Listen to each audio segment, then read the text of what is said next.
दिल्ली में कांग्रेस का हाल खराब है। बेशक राहुल गांधी को लेकर राष्ट्रीय स्तर पर एक आकर्षण है, लेकिन दिल्ली में ऐसा लगता है कि कांग्रेस ने हार मान ली है। नेता और कार्यकर्ता दोनों ही ग्राउंड से गायब नजर आते हैं। बीते एक महीने से पूरी दिल्ली में झुग्गियां तोड़ी जा रही हैं, लेकिन कांग्रेसियों की सक्रियता यहां ना के बराबर दिखती है। हालांकि कांग्रेस के अध्यक्ष ऐसा नहीं मानते। देवेंद्र यादव ने आरोप लगाया कि मीडिया उन्हें दिखाता ही नहीं। मेरा सवाल क्या है? मेरा सवाल ये है, देवेंद्र जी, आपने जितनी योजनाएं गिनाई, जो बात कही, मैंने पूरे दिल्ली में जितनी तोड़ फोड़ है सारी कवर की है। तो ग्राउंड पे 10 में से 8 लोगों ने कांग्रेस का नाम लिया। लेकिन जो बड़ा सवाल है, जो मुझे पूछना है आपसे, मुझे कोई कांग्रेसी नजर नहीं आया। कहाँ कांग्रेसी नजर नहीं देखिए, जितने भी तोड़ फोड़ हुई, मुझे हर व्यक्ति जिसने आपने स्वयं कहा कि जहां पर हम गए वहां पर कांग्रेस का नाम आया। जो पीड़ित थे उन्होंने नाम लिया। सुनिए, जो टूटे वो उनका, हाँ। और अगर उनको कोई सुविधा देने के लिए सबसे पहले आया तो हमारे ब्लॉक के प्रधान यहाँ पर आए, हमारे डिस्ट्रिक्ट के अध्यक्ष यहाँ पर आए, हमारे पूर्व एमएलए हैं शीशपाल जी, वो यहाँ पर आए, हमारे यहाँ के पूर्व एमएलए हैं। मैं 2-3 चीजें बहुत क्लैरिटी में इसलिए कहना चाहता हूँ। कवरेज हो रही है ग्राउंड पर, मैं भी गया, आपको भी सब पता है। जो प्रॉब्लम नजर आती है वो ये कि कांग्रेस के पास लेगेसी बहुत बड़ी है, लेकिन एक्टिवेशन गायब है। प्रेजेंट मोमेंट का उतना आक्रामकता नजर नहीं आती है जो आपने, जैसे आपने नाम लिया, मैं एक बड़ा इंटरेस्टिंग बात आपने कही, राजीव रतन आवास योजना 2005-13 के बीच में बनकर तैयार हो गई। लेकिन मैं ये देखता हूं कि जब ये कार्रवाई हो रही थी तब एग्रेसिवली ये डिस्कशन नहीं हुए।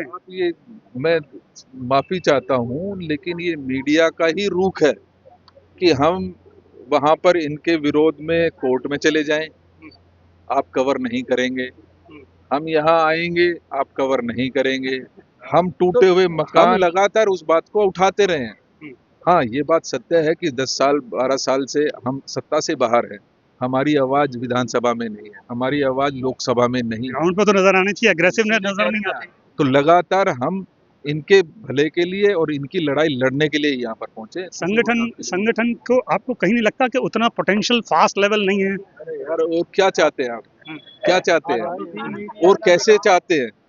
मतलब गरीब आदमी को जब खाने की जरूरत होती है तो कांग्रेस वहां होती है, तोड़ने की बारी आती है तो कांग्रेस वहां सबसे पहले उसका विरोध करने के लिए आती है, बसाने की बात आती है तो कांग्रेस सबसे पहले वहां खड़ी नजर आती है। आपका क्रेडिट। दरअसल लंबे वक्त के बाद दिल्ली कांग्रेस के नेता कार्यकर्ता 11 जून को ध्वस्त कर दी गई झुग्गी बस्ती भूमिहीन कैंप पहुंचे। यहां जनता की समस्याएं सुनने की कोशिश कम और फोटो खिंचवाने की कोशिशें ज्यादा नजर आईं।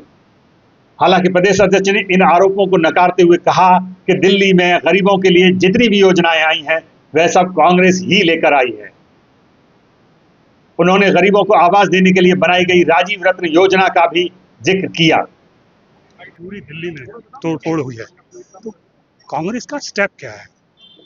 कांग्रेस की प्लानिंग क्या है, कैसे डील करेगी? कांग्रेस हमेशा से गरीब आदमी के साथ खड़ी रही है। कांग्रेस की देन है कि जितनी भी रीसेटलमेंट कॉलोनीज दिल्ली में बसी हैं, वो जो झुग्गियों में रहने वाले हमारे भाई बहन थे, उनको पक्का मकान देने का काम किसी ने किया तो कांग्रेस ने किया। अपने टेन्योर में 45,000 मकान बनाकर तैयार दिल्ली में विभिन्न जगह पर, बवाना में, बलसवा में तैयार करके, चाहे यहाँ कालका जी में तैयार करके अगर किसी ने दिए तो वो कांग्रेस ने दिए, और इस नियत के साथ दिए कि हर गरीब आदमी को उसको पक्का मकान, उसको छत मिल सके। तो सरकार आज जो लगातार चुनाव के दौरान ड्रामा कर रही थी, झुग्गियों में जाकर प्रवास कर रही थी और ये बात कहती थी कि जहां झुग्गी हो उसको वहीं मकान बना कर देंगे। एक भी मोदी जी बड़ी बड़ी बातें करते हैं कि एक भी मकान टूटने नहीं दिया जाएगा। ये मोदी जी थे जब रेलवे के साथ लगी हुई 48,000 झुग्गियों को नोटिस पिछली सरकार में दिया। ये तो कांग्रेस थी जिसने स्टैंड लेते हुए कोर्ट में उनको जो है रिलीफ दिलाने का काम किया। अजय माकन जी कोर्ट गए और वहां पर उन्होंने वो रिलीफ दिलाने का काम किया। चाहे ग्रेटर कैलाश में जब यहाँ पर झुग्गियों को हटाने की बात आई तो सुभाष चोपड़ा जी डीडीए के मेंबर होने के नाते उन्होंने बाकायदा पॉलिसी फ्रेम करवाई। यहीं पर पहला इन सीटू जो पॉलिसी के तहत मकान बनाने का कार्य किसी ने शुरू किया तो वो सुभाष चोपड़ा जी ने किया। मैं ये मानता हूं कि आज भूमिहीन कैंप आने के पश्चात ये महसूस होता है कि ये भ्रष्टाचार की भेंट चढ़ रहे हैं। जो लोगों का नाम 2015 की पॉलिसी के तहत भी आना चाहिए था और 82 से 83 से 88 से 92 से जो लोग यहाँ पर रह रहे हैं उनको भी आज सर्वे में स्थान नहीं मिल। जानकारी के लिए बता दें कि महीने भर से दिल्ली में चल रहे तोड़फोड़ अभियान के बीच मुश्किल से ही किसी कांग्रेस नेता का कोई बयान आया है। यह पहली बार था कि प्रदेश का कोई बड़ा नेता भूमिहीन कैंप पहुंचा। हालांकि एक बात गौर करने वाली रही कि झुग्गीवासियों ने बातचीत के दौरान बार बार कांग्रेस के कामों को याद किया। अरे भैया मकान चिल्ला दूसरी ने बनवाया, यही भूमिहीन कैंप के लिए गए, उस कैंप के लिए नहीं, लेकिन पूरा दिया नहीं। डिप्टी सिंह का बसाया हुआ झुग्गी है यहाँ। कांग्रेस के बसाई हुए झुग्गी कांग्रेस ने बनवाया। ये मोदी लेके आए गाड़ी भर के विदेशी, दिखा दिया कि हमने गरीबों को मकान दिया, हमने गरीबों को मकान। आज गरीबों को मकान दिया होता तो यहाँ खंडर में क्यों पड़े रहते। बड़ा सवाल ये है कि राजनीतिक रूप से आईसीयू में पड़ी दिल्ली कांग्रेस कुछ सक्रियता दिखलाएगी या फिर यहाँ सिर्फ फोटो खिंचवाने की खानापूर्ति ही करती रहेगी।